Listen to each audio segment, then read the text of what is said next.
जय श्रीमन नारायण। ए पर जे टिप्पणी हम करे जा रहल बा रामानुजदास श्रीमान गट्टू वेणुगोपाल स्वामी जी के द्वारा दिहल गयल बा। अध्याय 18 मोक्ष संन्यास योग श्लोक 39। यदग्रे च अनुबंधे च सुखं मोहनम् आत्मनः निद्रालस्य प्रमादोत्थं तत्तामसम् उदाहृतम्। ओम।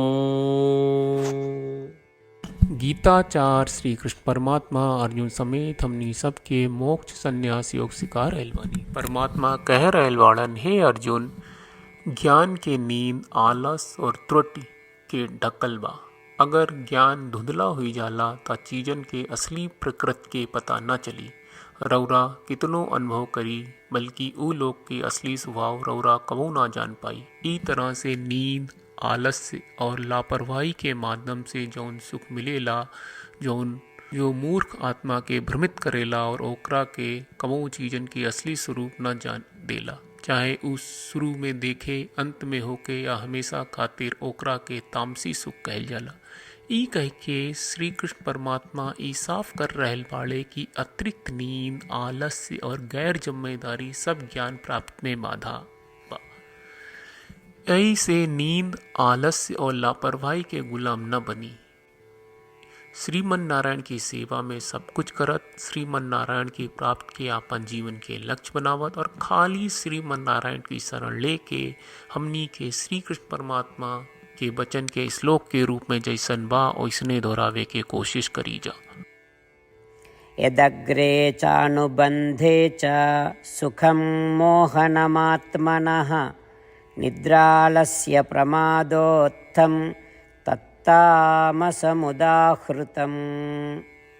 श्रीमद् भगवत गीता का पूरा सार श्री कृष्ण परमात्मा ने अध्याय 18वें के श्लोक 65 से 70 में 8 काम करे खातिर देले बाड़े। श्री कृष्ण कहले, हम ओ लोगन से प्रेम करनी जो लोग इन 8 बातन के मान तारे। हम ओ भक्तन के हर तरह से रक्षा करब। श्री कृष्ण परमात्मा के द्वारा बोलल गईल संपूर्ण भगवत गीता सुनला के बाद अर्जुन कहले, करिष्ये वचनम त्वा, जेके मतलब बा, कृष्ण मैं वही करब जौन आप कही। यही कारण बा श्री कृष्ण अर्जुन के हर तरह के सफलता आ विजय प्रदान करेले। आई परमात्मा के आपन व्रत देई कि हमनी के ये 8 गौ कर्म के पालन करी जा। ई वचन परमात्मा के देवे से बड़न कौनो पूजा, तपस्या, यज्ञ नहीं। हम 8 प्रण कहब जौन हमनी के करे के चाहिए। आप सब कृपया इन्हन के आपन दिमाग और दिल में सोची। श्री कृष्ण के आपन वचन देवे के ई तरीका में हमनी सबकी कल्पना करे के चाहिए कि श्री कृष्ण का चेहरा खुशी से चमकत बा और खुशी के एहसास करत बा। जय श्रीमन नारायण। यहाँ हमनी के 8 वादा बा। हमनी के पहला वादा, हे श्रीमन नारायण, आपका निर्देश के मुताबिक हम हमेशा तोहार ध्यान करब और तोहार बारे में सोचब। हमनी के दूसर वादा, हे श्रीमन नारायण, आपका सलाह का अनुसार हम हमेशा आपका भक्त रहब। हमनी के तीसर वादा, हे श्रीमन नारायण, हम आपन सब काम तोहरा सेवा के रूप में और तोहरा संतुष्टि खातिर करब। हमनी के चौथा वादा, हे श्रीमन नारायण, जैस की आप माने के कहले रहलू, हमरा बहुत विश्वास बा कि हम आपके होई और हम हमेशा आपन दोनों हाथ जोड़ के आपके नमस्कार करब और आपकी पूजा करब। हमनी के पांचवा वादा, हे श्रीमन नारायण, हमरा के तोरा बात माम एकम शरणम ब्रज 1866 याद कहले, जहाँ आप हमरा के आपन का अर्पित करे का कहा। श्रीमन नारायण, मैं हमेशा तोहरे शरण में रहब। हमनी के छठवा वादा, हे श्रीमन नारायण, हमरा के तोहरा बात माँ सुचहा 1866 याद कहले कि आप हमनी के शोक ना करे का आश्वासन दे रहे बड़े। हम अब और शोक ना करब।